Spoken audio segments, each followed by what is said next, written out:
ওকে, এই profit maximization, loss minimisation, এটা কিন্তু একাধিক কার্ভ আছে। অ্যাজ ইন কিউল, এটা এই চ্যাপ্টারে পারফেক্ট কম্পিটিশনের জন্য একটা আছে, এরপর মনোপলির জন্য একটা আছে, মনোপলিস্টিক কম্পিটিশন, তারপর সেন্ট্রালাইজড অলিগোপলি, একাধিক জিনিস আছে। আমি কি এগুলো চ্যাপ্টার বাই চ্যাপ্টার দেখাবো, ওটা কি সবগুলো কার্ভ একসাথে করে দেখাবো, হুইচ ইজ বেটার? একসাথে দেখা যায়।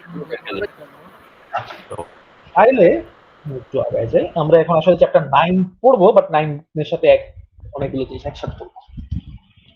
Alright, let's move on. So monopoly, monopoly কি জিনিস জানতেন? এটাতে আমরা জানছি না। মনোপলি কিছু কন্ডিশন আছে, ওই কন্ডিশন গুলো একটু পড়ে রাখা দরকার, কারণ ওগুলো নিয়ে কোশ্চেন আসতে পারে। ইম্পর্টেন্ট স্টাফ, ওই যে large number of buyers and sellers with no কি বলে price changing power, free entry exit into the market, no barriers, resources move freely, কয়টা জিনিস আছে, এগুলো পড়ে রাখলেই হলো, ওগুলো কন্ডিশন। আমি সে জাস্ট কার্ভ গুলো দেখাই দিই।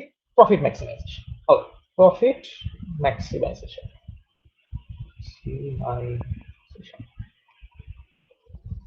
alright, so the thing is, এই ক্ষেত্রে প্রফিট ম্যাক্সিমাইজেশন বলতে আমরা যেটা বুঝাচ্ছি, প্রফিট কখন হবে এটা একটু রেকগনাইজ করা।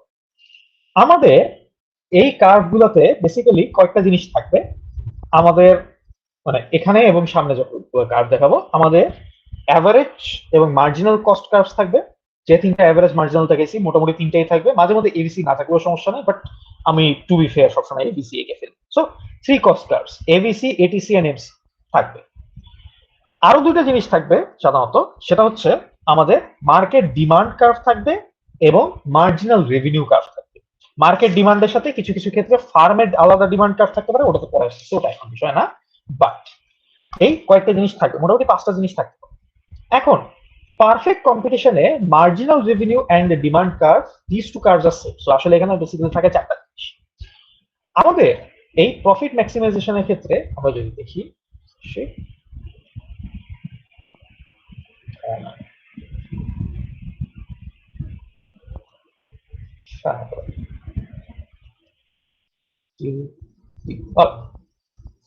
আমাদের তিনটা কস্ট কার্ভ আমি আগে এঁকে ফেলছি। So this is again MC, this is ABC, this is this is ATC. ঠিক হয় নাই যেটা আমি করতে চাচ্ছিলাম, বাট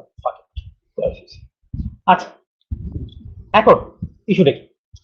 ইস্যুটা হচ্ছে যে মনোপলি কেন বললাম আগে, আমার তো আগে পারফেক্ট কম্পিটিশন করতে ফাঁকে নয় বলি, পারফেক্ট কম্পিটিশন মনোপলি তো পরে।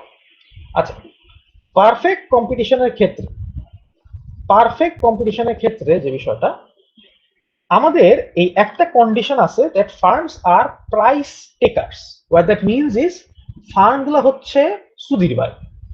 ফার্ম গুলাকে আমরা, মার্কেট যে প্রাইস বলবে, আমরা বলতে মার্কেট ফোর্স যে প্রাইস বলবে, ফার্ম তাই নিবে। ফার্ম ওই প্রাইসেই সকল কিছু বিলাই দিতে রাজি আছে। ইট ডাজ নট কেয়ার যে ওই প্রাইসের জন্য সে কয়টা ইউনিট বেচতে চায়, that is never a concern. সে যাহা ইউনিট আছে সে সকল কিছুই ওই প্রাইসে বেচবে। But all that means is, আমাদের এই মার্কেট ডিমান্ড কার্ভ, এটা এরকম নর্মাল এরকম স্লোপ ডিমান্ড কার্ভ হবে না, যেটা আমরা পরে দেখবো। পরের ডিমান্ড কার্ভ গুলো স্লোপ হবে, বিকজ ওখানে সবাই বকচোদ না। এখানে যেহেতু তারা এই জিনিস, আমাদের market demand curve is the price that the market has set, যেটা হচ্ছে ওই ডিমান্ড সাপ্লাই বিষয়, ডাজন্ট ম্যাটার।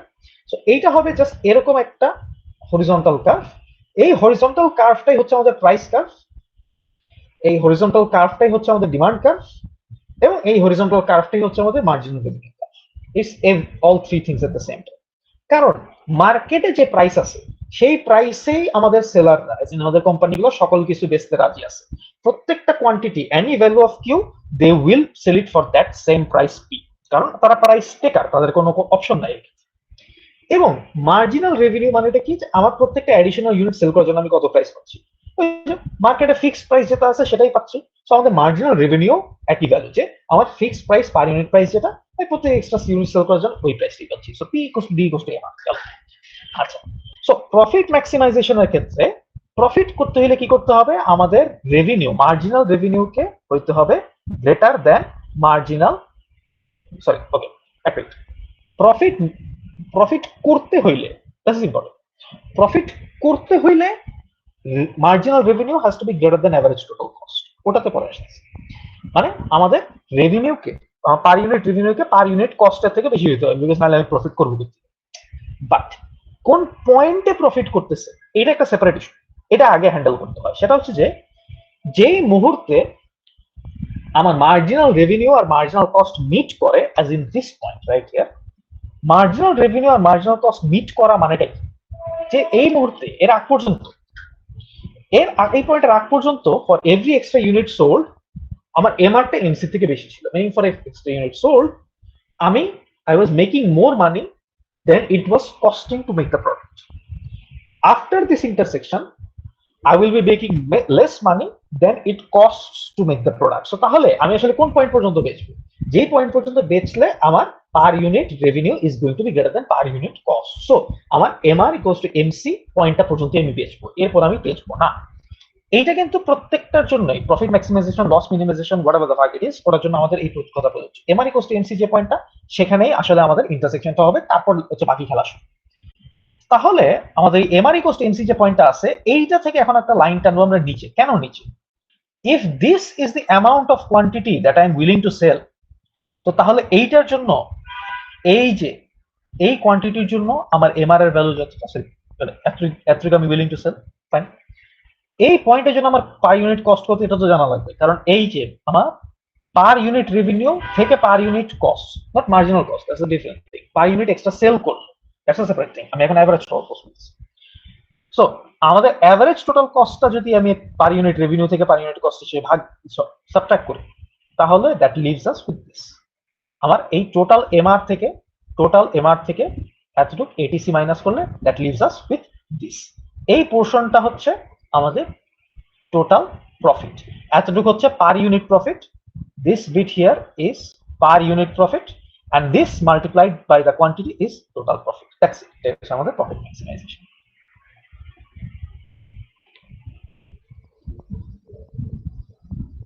এখন প্রফিটের বদলে আমার যদি লস হয়, লস মিনিমাইজেশন, তাহলে কি হবে?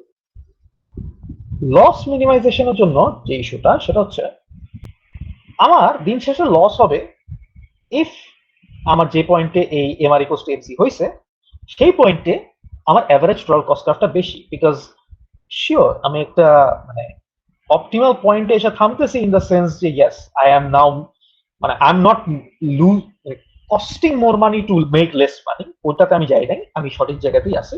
বাট স্টিল দেখা যাচ্ছে যে আমি যেখানে আসি, এখানেই ধরলাম এটা হচ্ছে আমার P equals to D equals to MR MC, এটা ATC ABC. But still, per unit, I am earning less than my per unit cost.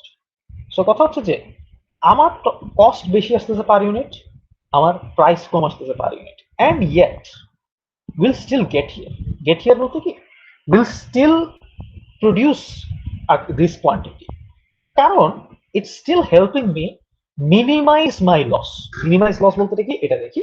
এখন এখানে তো এমআর ইকুয়ালস টু এমসি হয়ে গেছে, এবং এর থেকে যদি আবার আমি টোটাল কস্ট পর্যন্ত লাইন টানি, টোটাল কস্ট পর্যন্ত লাইন টানলে this line becomes the loss I've already made. This is important. This is the loss I'm already incurring. Loss minimization মানে এই না যে আমি লস করবো না, লস অবশ্যই করবো। বাট আমি যদি একটা জিনিস খেয়াল করি, আমার marginal revenue is still above the average variable cost. This is important. আমি কিন্তু এখন average variable cost too plus, what does that mean? I am still covering some portion of the cost, not all of it. Some portion of the cost I am still covering.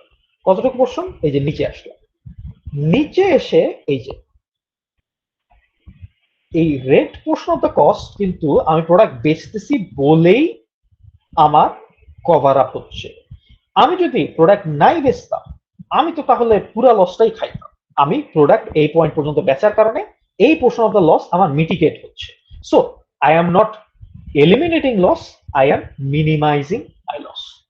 এটাই হচ্ছে loss minimisation. এই দুটো কি বুঝছি? কোনো সমস্যা আছে কারো?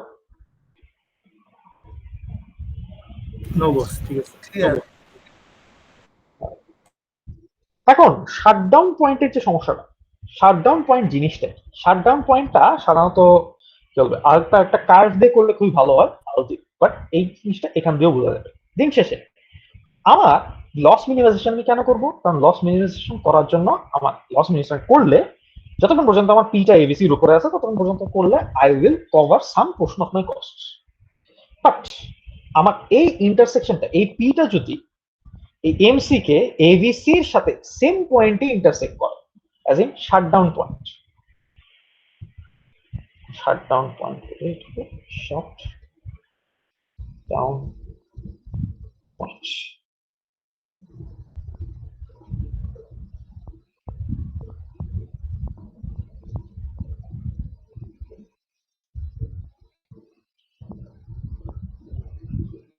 আমার এই ক্ষেত্রে এটিসিটা দরকার নাই, বাট এটিসিটা আঁকলেও কোনো সমস্যা নেই, তো আমরা আঁকি জাস্ট, আমি আঁকি জাস্ট হ্যাবিট।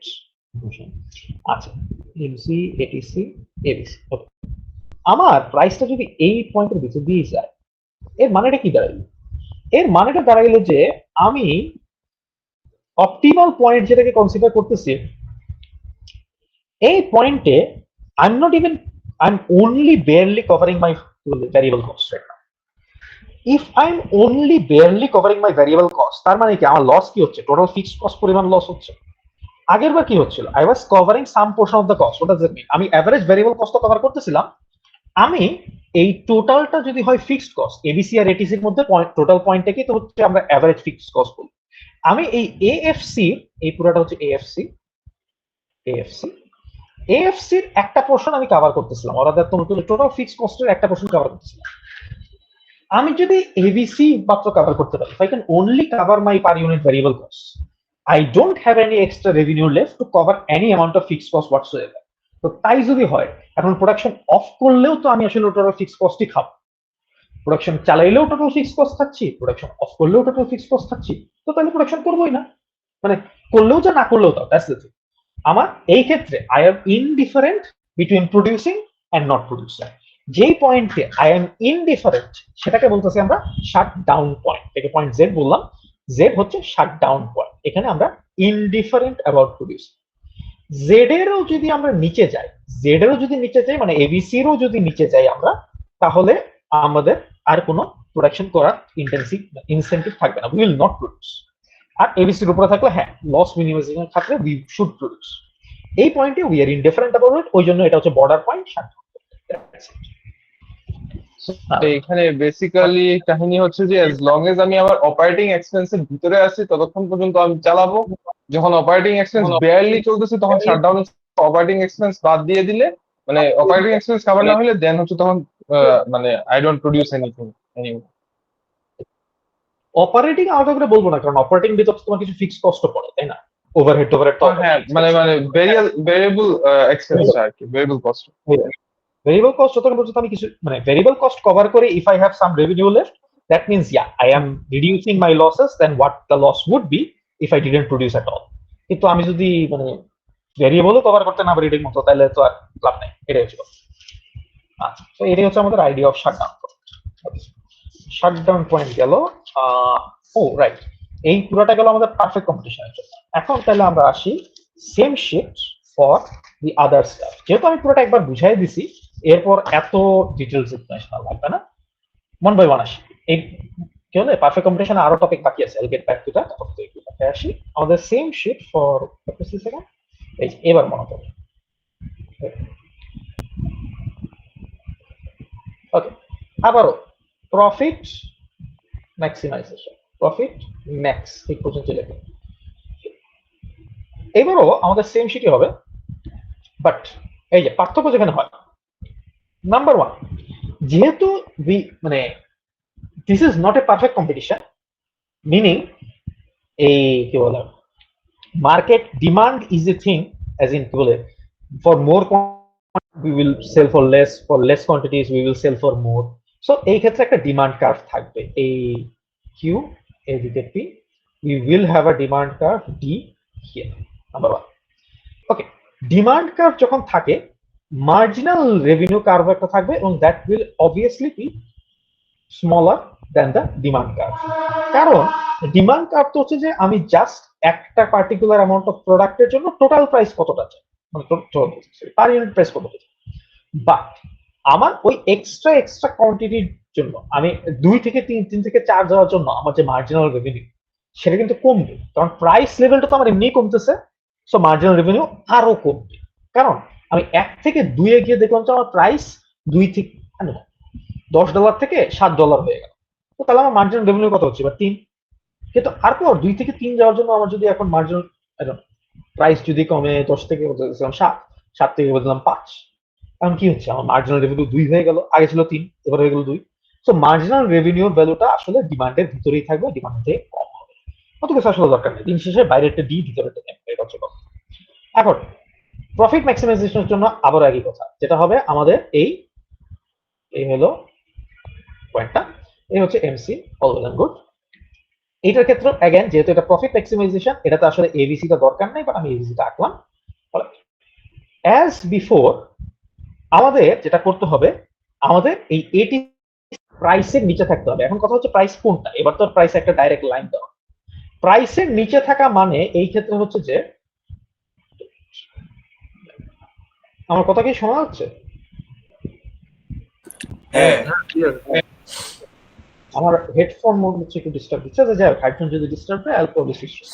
না না ওকে, কথা শোনা না গেলে বললো, it might shut off in a bit. In any case, the point is, এই যে এবিসিটা ইজ নট দি ইস্যু, এটিসিটা প্লট করে একটা ইস্যু। আমার মার্জিনাল রেভিনিউ আর মার্জিনাল কস্ট, মার্জিনাল রেভিনিউ যে পয়েন্ট ইকুয়াল হয়েছে, সেই পয়েন্ট পর্যন্ত আমরা ডিমান্ড পর্যন্ত একটা লাইন টানবো। কেন ডিমান্ড পর্যন্ত? তার কারণ হচ্ছে যে আমার ওই কোয়ান্টিটিতে আমি আসলে মার্কেটে প্রাইস কত পাবো, এটা আমার ডিমান্ড কার্ভই রেগুলেট করে, because that is not a demand curve is, আমি এতটুকু সেল করতে চাই, শিওর, তার জন্য আমার পার ইউনিট প্রাইস কত হবে, that is the demand curve. এই তো ডিমান্ড কার্ভ বলতে হয়। ডিমান্ড কার্ভের ওই পয়েন্টের তুলনায় আমার যদি টোটাল কস্টটা ছোট থাকে, ওই পয়েন্টের তুলনায় যদি আমার টোটাল কস্টটা ছোট থাকে, যেটা এই ক্ষেত্রে আছে, এটিসিটা ছোট আছে, এটিসি, তাহলে আমাদের প্রফিট ম্যাক্সিমাইজেশন হবে। যদি ডিমান্ড কার্ভের ওই পয়েন্টের তুলনায় এটিসিটা উপরে থাকে, তাহলে লস মিনিমাইজেশন হবে, যেটা একটু পরে দেখবো। ইন জেনারেল এটিসি আর ডি একসময় উপরে একসময় নিচে থাকবে, বাট এই ইকুইলিব্রিয়াম পয়েন্ট, ধরলাম এটাকে ইকুইলিব্রিয়াম পয়েন্টের ঠিক উপরে দিয়ে, কে উপরে আছে, ইকুইলিব্রিয়াম পয়েন্টের উপরে নিচে, কে উপরে নিচে আছে, that is the important part. So anyways, in this case আমার মার্কেটে প্রাইস পাচ্ছি এই পরিমাণ, আমার কস্ট হচ্ছে এই পরিমাণ। সো অবভিয়াসলি এই ডিসটেন্সটা হচ্ছে আমার পার ইউনিট প্রফিট, কোয়ান্টিটি দিয়ে মাল্টিপ্লাই করে দিই, টোটাল প্রফিট, এটা হচ্ছে আমাদের maximum profit. Loss minimization, same shit, loss minimisation.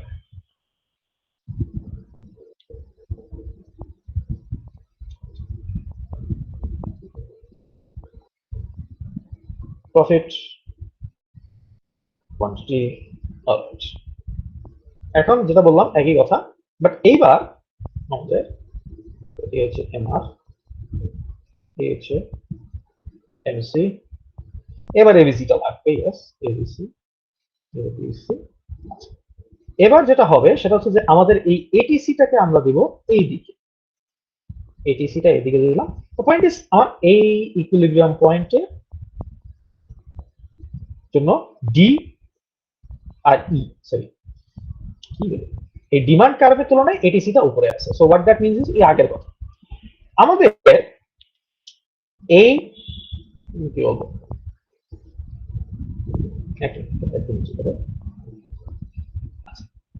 এই একই কথা যে আমার কারেন্টলি লসটা কতটুকু হচ্ছে, তো এভারেজ টোটাল কস্ট আর যতটুকু প্রাইস পাবো তার মধ্যে ডিফারেন্স। সো এই এভারেজ টোটাল কস্ট আর প্রাইসের মধ্যে difference, that is just how much loss we are incurring, এটা হচ্ছে লস ইনকার।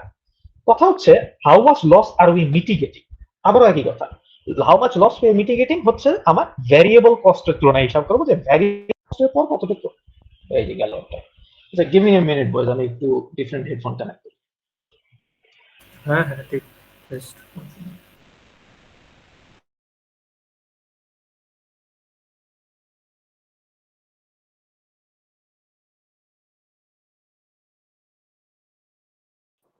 ভাই এটা কি কি অ্যাকাউন্ট ভাই?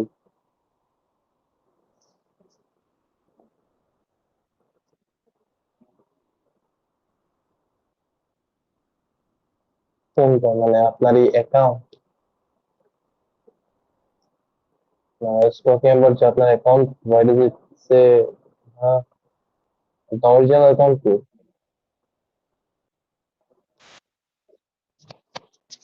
আমি আজ করলাম যে আপনার অ্যাকাউন্ট তো অরিজিনালটা কি মানে তো যেটাতে আপনার ছবি আছে আহ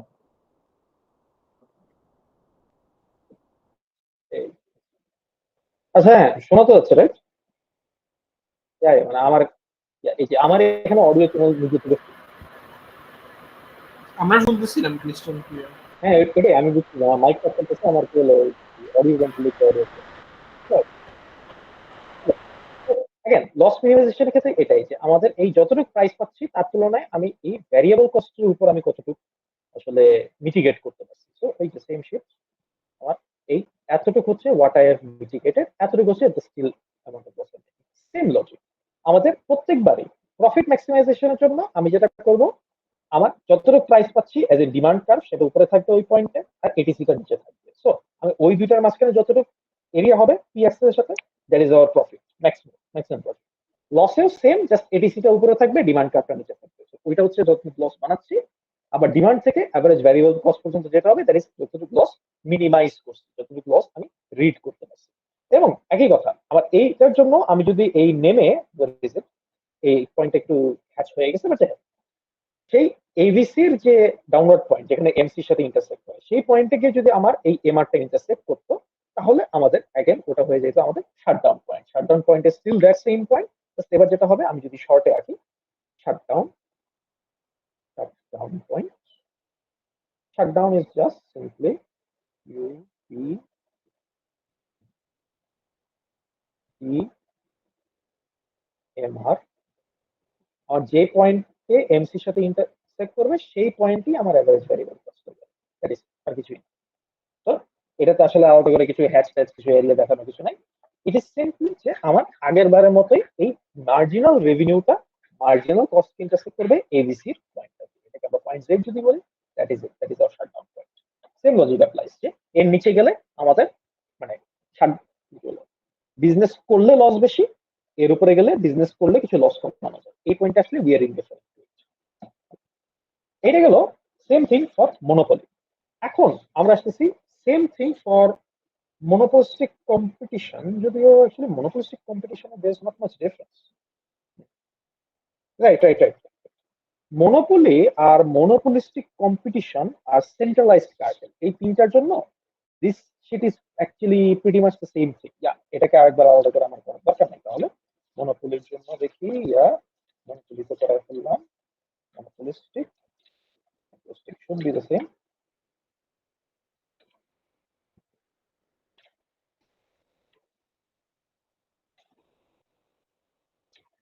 Is the same. Okay, so এটা মনোপলির সাথে আরেকটু অ্যাড করে দিই। monopolistic competition and centralized oligopoly, এই তিনটার জন্য আসলে আমাদের এই কার্ভ গুলো সেমই হবে। তার কারণ হচ্ছে তিনটাতে আসলে দিন শেষে যেটা হয় যে কি বলবো, either we only have one thing, one company which is a monopoly, or in a monopolistic competition we are in such a narrow market যে আসলে again আমরা কি বলবো, in a sense মনোপলির মতোই কাজ করতেছি, just in a very niche market segment, stuff like that. আর এইটা যদি না হয়, centralized oligopoly is just in a sense monopoly under a different name. আমাদের সেপারেট এন্টিটিস আছে, ইয়েস, বাট তারা মিলে একটা সেন্ট্রালাইজড ডিসিশন নিচ্ছে। So it's not like our markets have their own decisions to make. Sorry, markets firms don't have their own decision to make. So এই তিনটার জন্য আসলে এটা এখন মুভিং অন, আমাদের যেখানে একটু ডিফারেন্ট হবে সেটা হচ্ছে সেকেন্ড টাইপ অফ, যেটা আমাদের এই সেন্ট্রালাইজড অলিগোপলি বা সেন্ট্রালাইজড কার্টেল বলছিলাম। সেকেন্ড টাইপ অফ কার্টেল, থার্ডটাতে একটু ডিফারেন্ট, সেকেন্ড আর থার্ডটাতে একটু ডিফারেন্ট আছে। মার্কেট শেয়ারিং কার্টেল, এটা মার্কেট শেয়ারিং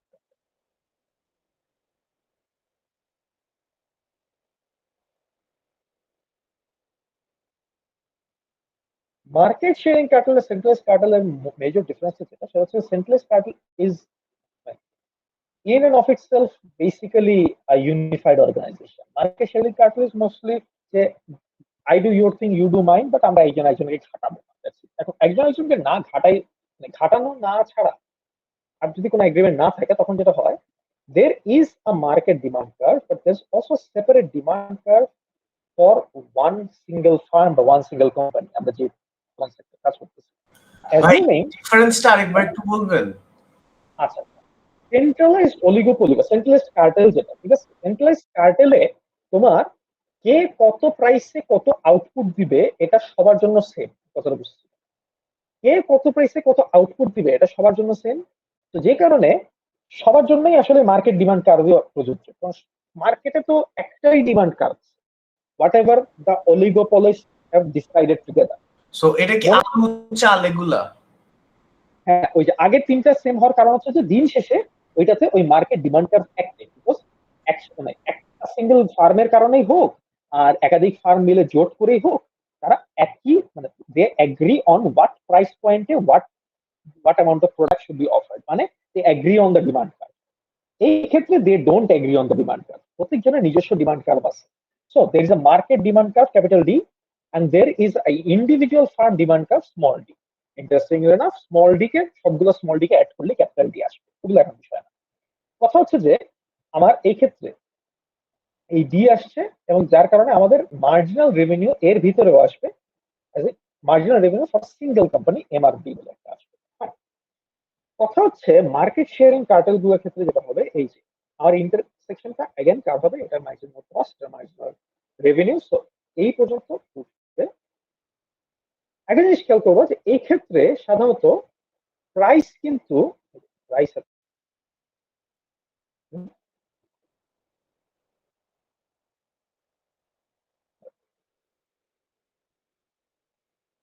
প্রাইস কিন্তু আমাদের এই ক্ষেত্রে মার্কেট ডিমান্ড কার্ভ আর কি বলবো গভর্ন করে না। This is very important. তুমি কার জন্য এটা মার্জিনাল রেভিনিউ দিচ্ছ? একটা কোম্পানি, একটা কোম্পানির জন্য মার্জিনাল রেভিনিউ নিয়ে তুমি যদি কাজ করো, ওই কোম্পানির ডিমান্ড কার্ভ, ওই কোম্পানি কতটুক প্রাইসে এতটুক কোয়ান্টিটি ছাড়তে রাজি আছে, সেইটাই তোমার হবে market price for this company anyways. So market price for this company সেটা হচ্ছে আমাদের এতটুক পোর্শন,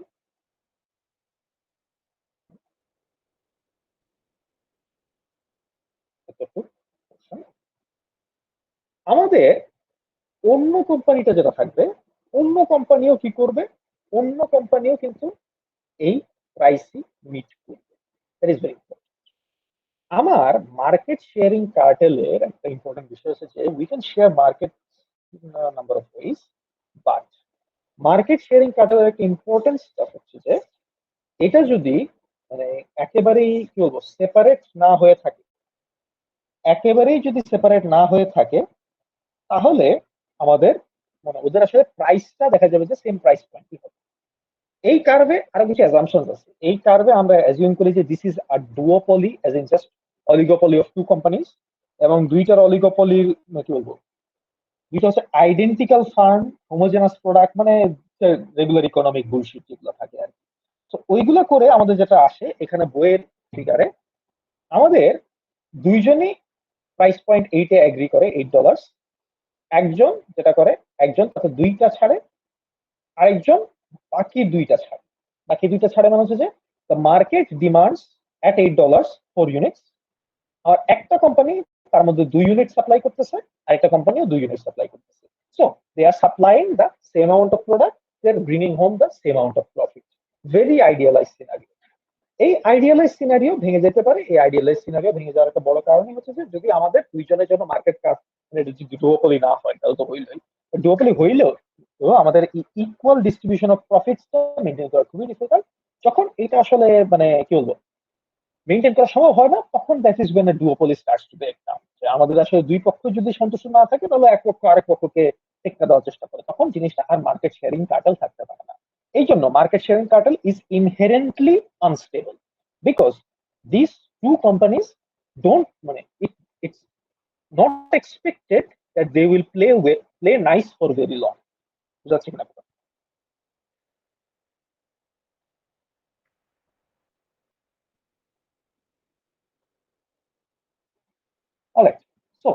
এইগুলো আমাদের second type of cartel. The third one, এবং ফ্র্যাঙ্কলি স্পিকিং আমাকে সবচেয়ে বেশি প্যারা দেয় যেটা, এটা হচ্ছে price leadership. This is a beach.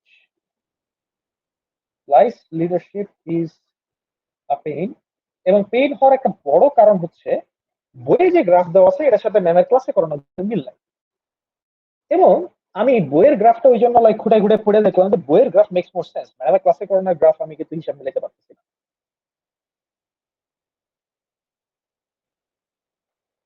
So যেটা হবে সেটা হচ্ছে, আমরা ফলো করব কোনটা তাইলে? ওকে, আমি মনে করি বইয়েরটা করাই বেটার। বইয়েরটার সাথে ম্যামের ক্লাসে করাটার হালকা পার্থক্য আছে, এবং maybe in certain conditions ma'am যেটা দেখাইছেন সেটা সত্য হবে, সমস্যা নাই। বাট আমি আসলে বোঝানোর সুবিধাতে হাউ দিস গোজ আমি বইয়েরটাই দিয়েই করাবো। একটা minute, please।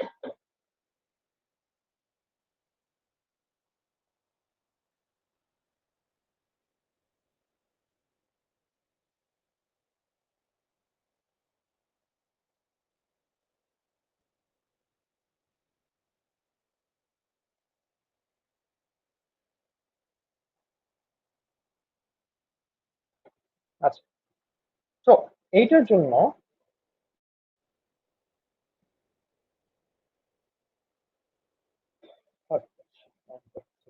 malfunctions more than আচ্ছা, প্রথমে এটার জন্য যেটা হবে,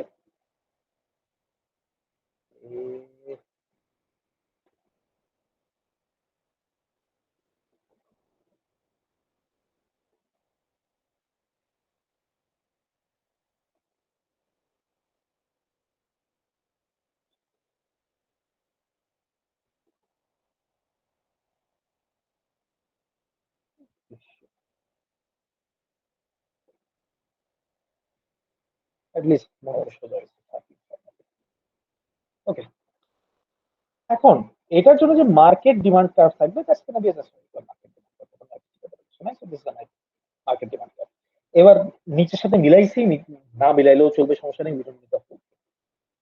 এখন আমাদের এখন কি বলবো, দুইটা ডিফারেন্ট জিনিস নিয়ে চিন্তা করতে হবে ফর প্রাইস লিডারশিপ। সেটা হচ্ছে যে what is a price leadership. আর প্রাইস লিডারশিপ হচ্ছে যে একটা মেজর কোম্পানি আছে যেটাকে আমরা ব্যারোমেট্রিক কোম্পানি বলি। ব্যারোমেট্রিক কোম্পানি বা ব্যারোমেট্রিক ফান্ডটা যেটা করে, এটা হচ্ছে কি বলে, বাকি সবাইকে প্রাইস ডিকটেট করে। তো মানে this reads the market the best, this at least in what ever situation will investigating, সেই ক্ষেত্রে it has red the market the best, এবং ওর প্রাইস চেঞ্জটাই বাকিরা আসলে মোটামুটি একো করছে। ওর জন্য যে ডিমান্ড কার্ভটা সেটা আগের মতোই স্মল ডি হবে, বা স্মল ডিটা এই ক্ষেত্রে কিন্তু ওই একই পয়েন্ট থেকে শুরু হয়ে নিচের দিকে আসবে ওইটা। এইটা এখন নিচের একটা পয়েন্ট থেকে শুরু করবে এবং it's gonna be noticeably platter, যে কারণে এখানে একটা ইন্টারসেকশন হবে। বেসিক্যালি যেটা হবে সেটা হচ্ছে যে এটার ডিমান্ডটা কম্পারেটিভলি মোর ইলাস্টিক। কেন elastic, will get to that later, ওটা পরে বলতেছি। বাট এটা ডিমান্ডটা কম্পারেটিভলি মোর ইলাস্টিক হওয়ার কারণে এটার কার্ভটা ফ্ল্যাটার, আপাতত এটাই থাকবে। এটার জন্য আগের মতো এই পয়েন্ট থেকে আমাদের একটা মার্জিনাল রেভিনিউ কার্ভ আসবে। So this is our small MRP. গেল। এখন আমাদের এই ক্ষেত্রে দুইটা মার্জিনাল কস্ট কার্ভ, ম্যাডাম ক্লাসে যখন করেছিল একটাকে লিখছিল marginal cost curve B, MCB, B for barometric, আর এটা হচ্ছে এমসিএস, এস ফর স্মল। এবং প্রাপ্তির পণ্যকে আমি ওই সিমিলারই দেখছি, সো আমি ওই সিমিলারটাই লিখবো, যদিও বইয়ে একটু ডিফারেন্ট লেখা আছে। ওকে, তো এই এমসিবি আমাদের প্যারামেট্রিকেরটা আগে আঁকতে হবে, বিকজ এখানে price leadership is an interesting situation, যে the market leader sets the price, but the market leader does not interact with the market first. What that means is the market leader sets the price, the other smaller companies at that price set by the market leader engage in perfect competition. So যেটা হয়, our market price is being determined, as market equilibrium point is being determined by the interaction of barometric company demand curve and barometric কোম্পানির এই ক্ষেত্রে marginal marginal revenue. তো actually barometric যদি লিখবো এটাকে MBD লিখি, আমি এটাকে লিখি MRB.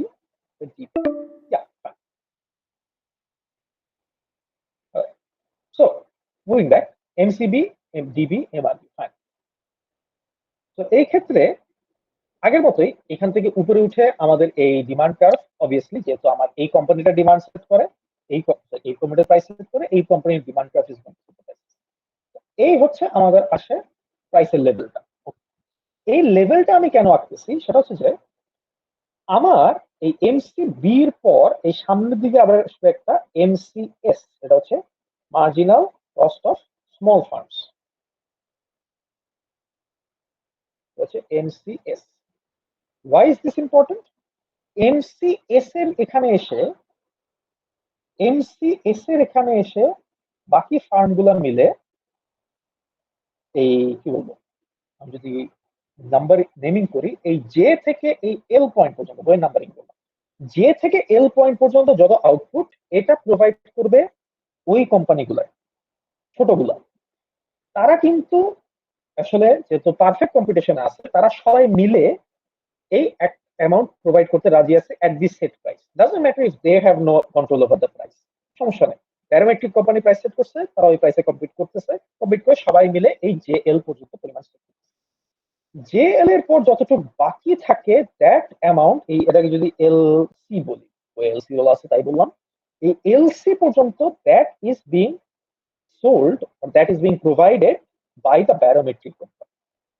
So sequence of following, barometric company তার marginal cost, marginal revenue interact করে একটা ইকুইলিব্রিয়াম সেট করে, ইকুইলিব্রিয়ামের জন্য সে প্রাইস সেট করে, হ্যাঁ ইকুইলিব্রিয়াম থেকে প্রাইস সেট করে। এই প্রাইসে আমাদের মার্কেটের টোটাল ডিমান্ড যা আছে, যে সি ডিমান্ডটা, তার মধ্যে যে এল ডিমান্ডটা, এল পয়েন্টটা কিভাবে পাইলাম, মার্কেটের বাকি ছোট কোম্পানিগুলোর marginal cost when interacting with this set price like in perfect competition, এই সেট প্রাইসের সাথে ইন্টারঅ্যাক্ট করে এই পয়েন্টটা পাইছি, that is the amount of product that our farms, small farms in perfect competition are able to supply. The rest is going to be supplied by the price leader or the parametric farm. এই হচ্ছে আমাদের কাজ। Madam যেটা করছেন সেটা হচ্ছে উনি এমআরটা আঁকেন নাই, এমআরটা না এঁকে উনি এই এমসিবিটাকে এই ইর উপরে যে পয়েন্টটা আছে ওটা দিয়ে চালায় দিচ্ছেন। এখন কেন এটা করছেন আমি অ্যাকচুয়ালি জানি না, আমার কাছে দিস আমি যেভাবে করলাম বা বই যেটা করা আছে that is making more sense, কারণ আমি এখানে ওয়ার্ক ফ্লোটা বা সিচুয়েশন ফ্লোটা বুঝতেছি, ওটাকে আমি situation flow heads or tails বানাইতে পারি নাই, তো ওইটা হয়তো ম্যামের একটা মিস্টেক হয়ে থাকতে পারে, I don't. In any case আমি যেটা বুঝাইলাম এটা কি বুঝে গেছে?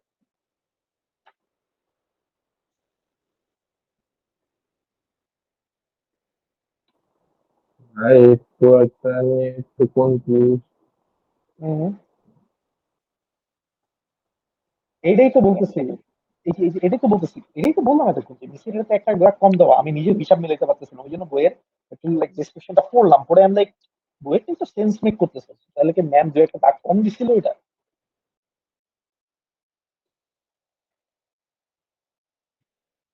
হ্যাঁ এক্স্যাক্টলি, লাইক আমি লাইক ওয়াই, মানে ওই যে এর লাইনটার মধ্যে মাঝখানে পয়েন্ট, ওটাকে লেটস সে কথা কথা কে নাম দিলাম, বইয়ে কে নাম দেওয়া আছে?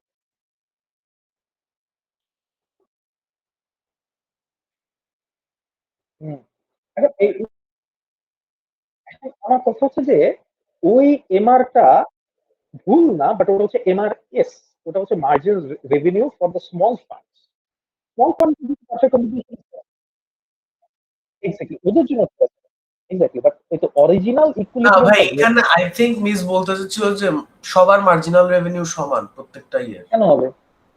একজন, শোনো শোনো শোনো, একজন এক্স্যাক্টলি প্রাইস লিডারের যেহেতু একটা স্ল্যান্টেড ডিমান্ড কার্ভ আছে, তার তো কোনোভাবেই তোমার কি বলে প্রত্যেকটা লেভেল অফ আউটপুটের জন্য প্রাইস সেম হবে না, তাই না? That is what slanted demand curve means. তো ওর তো তাইলে এমআরটা তোমার কি পারফেক্টলি হরিজন্টাল হতেই পারে, ওর এমআরটা এরকম একটা আলাদা এমআর বি হবে, ঠিকই আছে, মানে বইয়েরটা অ্যাটলিস্ট ঠিকই আছে। যাই হোক, এটা একটা কেস কি, আপনি যেটা বললেন এটা বইয়ে দেয়া, তাই না? হ্যাঁ তাহলে ম্যাম বলে ফেলছিল এগুলা পড়াইছে। আমার মনে হয় আরে 12:30টায় এসে ভাই, তারা যে আধা ঘন্টা শেষ করা লাগে, অনেক প্রেসার ওনার উপর, গুলাবেই। আচ্ছা যাই হোক, মোটামুটি এই হচ্ছে আমাদের কার্ভ গুলা। এখন এটা ছাড়া কিছু কিছু ছোট ছোট টপিক বাকি থাকে, যেমন পিছনে জন্য একটু দেখি চ্যাপ্টার 9 থেকেই আসি। ওকে, চ্যাপ্টার 9 এ একটা জিনিস আছে, আমি ওটা পড়াই আজকে শেষ করবো। চ্যাপ্টার 10 11 এ আরো কিছু ছোট ছোট আছে, ওগুলো তারপর যাচ্ছি না, ওগুলো ওই ম্যামের শর্ট লিস্টে যেহেতু নাই, ওগুলো এখন আর মানে আর ছুটতেছে না ফ্র্যাঙ্কলি, 11টা বাজে। সো আমরা এখন কি বলো, ওই কনজিউমার সারপ্লাস প্রডিউসার সারপ্লাস এই জিনিসটা দেখবো, আর ওটার সাথে ওই এক্সাইজ ট্যাক্স ইম্পোর্ট ট্যাক্স এই জিনিসটা দেখে মোটামুটি আজকে শেষ করবো। আচ্ছা,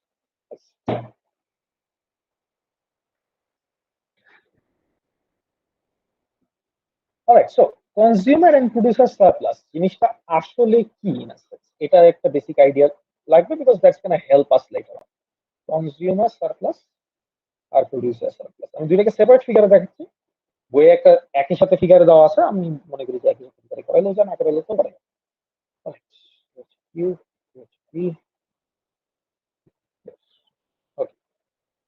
আমরা এখন যেহেতু পারফেক্ট কম্পিটিশনে ফেরত আসছি, আমাদের এই again D equals to M R and whatever, M R just লিখে রাখলাম।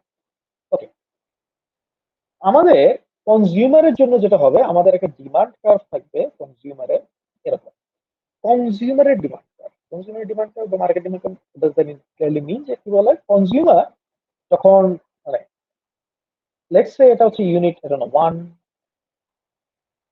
2 3 4 1 1 2 আচ্ছা, প্রাইস লেভেল গুলো আপাতত বলছি না, দরকার। বাট দ্য পয়েন্ট ইজ, এমনিতে কনজিউমার যখন 1 ইউনিট পারচেস করতে চায়, তখন সে এই 1 লেভেল পর্যন্ত একটা প্রাইস দিতে রাজি আছে। ওইটাকে আমি চাইলে এরকম একটা বার চার্ট হিসেবে দেখাইতে পারি, যে তাহলে সে এই লেভেল পর্যন্ত এতটুকু, এই লেভেল পর্যন্ত এতটুকু প্রাইস দিতে রাজি আছে। অলরাইট, কথা হচ্ছে অ্যাগেন সেকেন্ডটাতে যখন যায়, সেকেন্ডের জন্য সে আবার এই প্রাইস লেভেলে সেকেন্ডটা পারচেস করতে রাজি আছে। থার্ডে সে এতটুকু পারচেস, মানে এই প্রাইস লেভেলে পারচেস করতে রাজি আছে, ফোরটাতে সে এতটুকু পারচেস করতে রাজি আছে। সবই ভালো। তাহলে কথাটা হচ্ছে যে, যেহেতু আমি আসলে একটু ব্লকি ব্লকি দিয়ে দেখাচ্ছি, এখানে কিছু ফাঁকা জায়গা থাকছে, বাট আমরা যদি এটাকে ডিসক্রিট কন্টিনিউয়াস চিন্তা করি, ডিসক্রিটের বদলে বেসিক্যালি দেখা যাবে যে আমাদের এই ট্র্যাপিজিয়াম শেপ যেটা হচ্ছে, যে লাল ট্র্যাপিজিয়াম শেপটা, এই লাল ট্র্যাপিজিয়াম শেপটা হচ্ছে তোমার কি বলে, আমার কনজিউমার কতটুকু পে করতে রাজি আছে।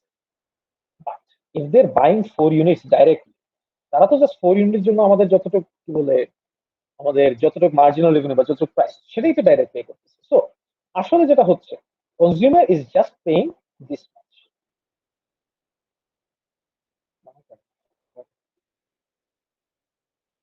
Consumer is just paying this much. Consumer is prepared to pay the whole trapezium. Consumer just নিচে রেক্ট্যাঙ্গেল টু পে করতে হচ্ছে। সো তাহলে যতটুকু বাকি থাকে এই উপরে ট্রায়াঙ্গেলটা, এটা হচ্ছে কনজিউমারের জন্য এক্সট্রা ভ্যালু এজ ইন কনজিউমারকে যতটুকু দিতে হচ্ছে না, even though they were okay with giving that. এই যে যতটুকু তার দিতে হচ্ছে না, এটাই কনজিউমার সারপ্লাস। কনজিউমারের যতটুকু এক্সট্রা ভ্যালু বাকি থাকে, কনজিউমার সারপ্লাস। সেম লজিকে আমাদের এই প্রাইসের অ্যাক্সেসের সাথে আমাদের সাপ্লাই কার্ভের, প্রডিউসারের কার্ভে যেটা বাকি থাকবে, কনজিউমার কনজিউমার প্রডিউসার সাপ্লাস, প্রডিউসার সাপ্লাস।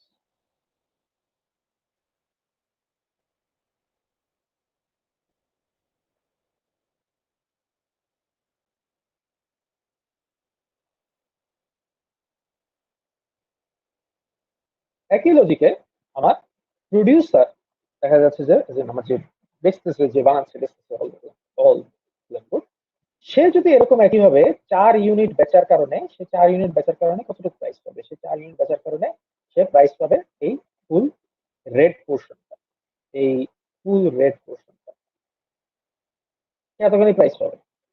কিন্তু আমি যদি তার সাপ্লাই কার্ভ বরাবর যাই, সে তো শুধু 1 ইউনিটের জন্য এতটুকু দিতেই রাজি ছিল, 1 ইউনিটের জন্য এতটুকু দিতে রাজি ছিল, 2 ইউনিটের জন্য এতটুকু দিতে রাজি ছিল, 3 জন্য এতটুকু, 4 জন্য এতটুকু।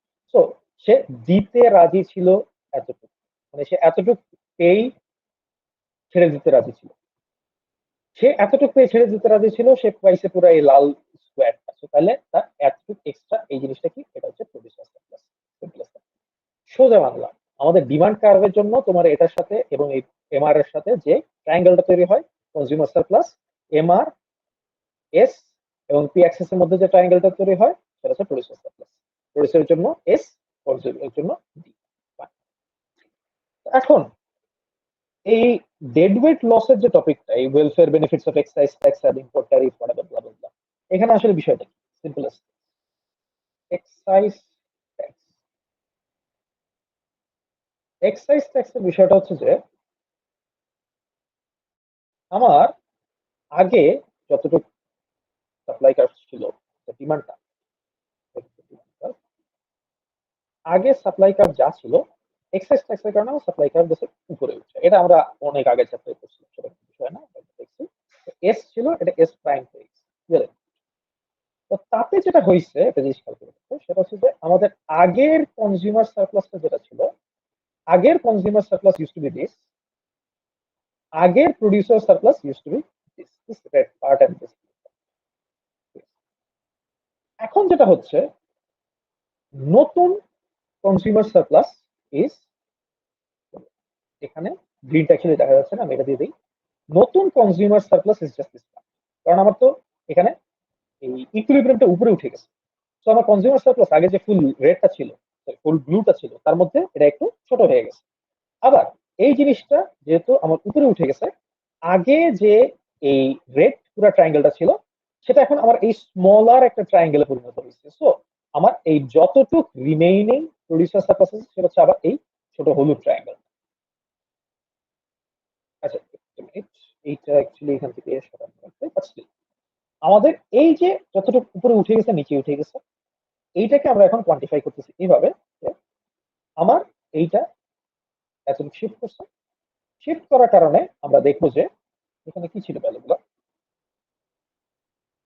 এটা আগে 400 ইউনিট বেচতো $5, এখন 300 ইউনিট বেচবে $6। ভালো কথা। কারণ সমস্যাটা হচ্ছে এখানে আমরা, এটা ছিল 1, এখানে ছিল 3, ট্যাক্স হচ্ছে $2, ট্যাক্স বাড়াইছি আমরা $2, এটা বইয়ের ভ্যালু দিয়ে বলতেছি। $2 ট্যাক্স বাড়াইছি, এবং কথা হচ্ছে তাতে সাপ্লায়াররা এখন $6 পাচ্ছে, তো সাপ্লায়ার $6 রাখতে পারতেছে না। তার থেকে আমি যদি $2 সাবট্রাক্ট করি, সাপ্লায়ার আসলে রাখতে পারতেছে $4। এই 6 থেকে 2 সাবট্রাক্ট করলে আমার আসে $4। তো $4 মাত্র সে রাখতে পারে, মাত্র $4 রাখতে পারে। এর কারণে কি হচ্ছে, আমার এই প্রডিউসার সারপ্লাসটা কমে যাচ্ছে। আগে প্রডিউসার সারপ্লাস ছিল, ওই পুরাটা প্রডিউসার সারপ্লাস হয়ে যাচ্ছে এখন এই নিচের হলুদটা। সো প্রডিউসার সারপ্লাসও কমতেছে, কনজিউমার সারপ্লাসও কমতেছে, এই ভালো কথা। দুইটার পরিমাণ যদি আমরা অ্যাড করি, তাহলে আমাদের এখানে কত হচ্ছিল, $700 মতো আসছিল। আমাদের এই দুইটা অ্যাড করে, এই দুইটা অ্যাড করে, এই দুটো অ্যাড করলে আসে 350, $700 মতো আসছে। কারণ এই $700 মধ্যে এই যে $2 সাবট্রাক্ট করছিলাম, আর এই যে 300 ইউনিট বেচলাম, 2 আর 300 তে 600, এই রেক্ট্যাঙ্গেলটা হচ্ছে আমার 600 ইউনিট, $600 গভর্নমেন্ট দিচ্ছে, $700 consumer supply, consumer consumer producer মিলাই লুজ করতেছে। But hour government is only taking home 600। Government নিচ্ছে শুধু 2 গুণ 300 তে $600। তাহলে আমাদের যে বাকি $100 থাকে, $100 ইজ জাস্ট ভ্যানিশিং। এটা কারো কাছেই যাচ্ছে না, এটা জাস্ট মার্কেট থেকেই হাওয়া হয়ে যাচ্ছে, এটা জাস্ট ভ্যালু ইজ লস্ট। এই যে যতটুকু ভ্যালু লস্ট হচ্ছে, এই এই যে এতটুকু ভ্যালু যে লস্ট হচ্ছে, এই ট্রায়াঙ্গেলটা আর কি, এই ট্রায়াঙ্গেলটাকে বলি আমরা dead weight loss. Dead weight, the value being lost from the market due to government intervention, এটা হচ্ছে এই ক্ষেত্রে dead weight loss. Dead weight loss একাধিক ভাবে আছে, এটা শুধু গভর্নমেন্ট ইন্টারভেনশনই হবে তা না, ইটস জাস্ট একটা মার্কেটের পারফেক্ট কম্পিটিশনকে ইন্টারাপ্ট করলে যে ইনহেরেন্ট লসটা হয়, যেটা কারো কাছে টাকাটা যায় না, জাস্ট ইনহেরেন্টলি মানে ভ্যালু হারায় যায়, এটাকে বলে লস। সো এক্সাইজ ট্যাক্সের জন্য ডেড ওয়েট লস বের করে এইভাবে, এটা হচ্ছে একটা গেল। একইভাবে আমরা এখন দেখবো ইম্পোর্ট ট্যারিফের জন্য ডেড ওয়েট লস কিভাবে আবার দিব।